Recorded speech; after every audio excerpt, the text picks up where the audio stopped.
SBI देश का सबसे बड़ा पब्लिक सेक्टर बैंक है। क्या अदानी ग्रुप को बचाने के लिए एलआईसी और एसबीआई को ऑर्डर दिया गया? एलआईसी ने खतरों से भरे अदानी ग्रुप को इतना बड़ा एलोकेशन क्यों किया? प्राइवेट फंड मैनेजर्स जो ज्यादा रिस्क लेते हैं उन्होंने भी ये नहीं किया। जब इन बातों से पर्दा उठेगा तो पता चलेगा कि उनके फायदे में न सिर्फ आपका लेकिन देश का कितना बड़ा नुकसान हुआ। गौतम अडानी पर बड़े कर्जे बकाया है। एक अनुमान के अनुसार वित्त वर्ष 2022 में अडानी ग्रुप के कुल 2 लाख करोड़ के कर्जे में से लगभग 70,000 से 80,000 करोड़ सिर्फ बैंकों से लिया लोन है। इसमें सबसे ज्यादा 27,000 करोड़ रुपए की देनदारी एसबीआई की है, 5,500 करोड़ रुपए बैंक ऑफ बड़ौदा का लोन और एलआईसी का अडानी ग्रुप के डेट और इक्विटी में 36,474.78 करोड़ रुपए का एक्सपोजर है। मित्रकाल में उठाए इस कदम ने अब आम भारतीयों के भविष्य को जोखिम में डाल दिया है। एसबीआई देश का सबसे बड़ा पब्लिक सेक्टर बैंक है जिसमें आपकी मेहनत की कमाई और आपके परिवार और आपके बच्चों के भविष्य के लिए जमा की हुई सेविंग्स रखी हुई है। अब सवाल ये उठता है कि इन बैंकों में रखे हुए पैसे जो आपके पैसे हैं उनको खतरे में कौन डाल रहा है? अदानी ग्रुप को सहायता देने के लिए और नुकसान से बचाने के लिए एलआईसी और एसबीआई से जबरदस्ती इन्वेस्ट करवाया जा रहा है। आप जो दिन रात एक करके अपना घर परिवार चलाते हो, जो ईमानदारी और मेहनत करके कमाते हो, आप जो एलआईसी और एसबीआई में अपना पैसा रखते हो, क्या आप अपने बच्चों के भविष्य को खतरे में डालना चाहते हैं? नहीं ना? तो मेरा सवाल आपसे है, अदानी के नुकसान को भरने के लिए आपके पैसे क्यों लगाए जा रहे हैं?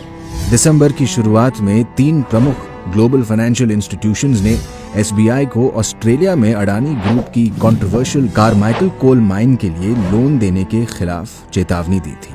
न्यूज एजेंसी IANS के अनुसार नवंबर 2020 में एसबीआई अडानी ग्रुप को 5,000 करोड़ रुपए का ऋण देने के लिए तैयार था।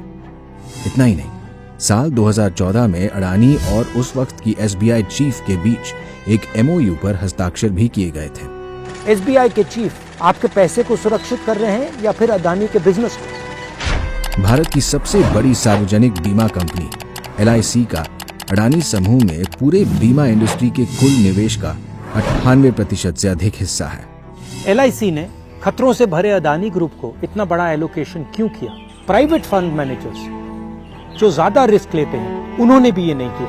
क्या ये पीएम का कर्तव्य नहीं कि एलआईसी जैसे फाइनेंशियल इंस्टीट्यूशंस का पैसा सुरक्षित रहे? हिंडनबर्ग की रिपोर्ट आने के बाद एलआईसी के शेयर्स की कीमत 50,000 करोड़ रुपए गिर गए।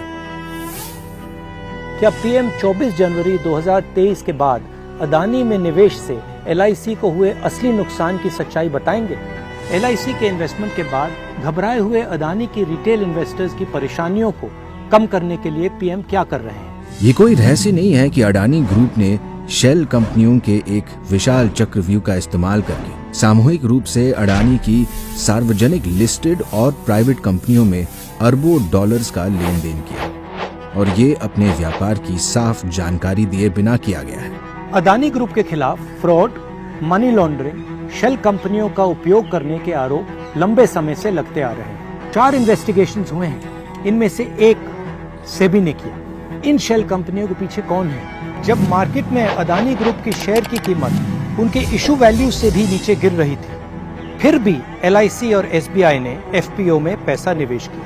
क्या अदानी ग्रुप को बचाने के लिए एलआईसी और एसबीआई को ऑर्डर दिया गया? किसके कहने? जरा सोचिए, इन कंपनियों में लगा सारा पैसा आपकी मेहनत की कमाई है। ये कंपनियां डूबी तो आपका पैसा भी डूबा, यानी अडानी नहीं, यहाँ आपका पैसा दांव पर लगा है। सत्ता में बैठे लोगों को आखिर किसने ये अधिकार दिया? हम इसका जवाब लेकर रहेंगे। जब इन बातों से पर्दा उठेगा तो पता चलेगा कि उनके फायदे में न सिर्फ आपका लेकिन देश का कितना बड़ा नुकसान हुआ है।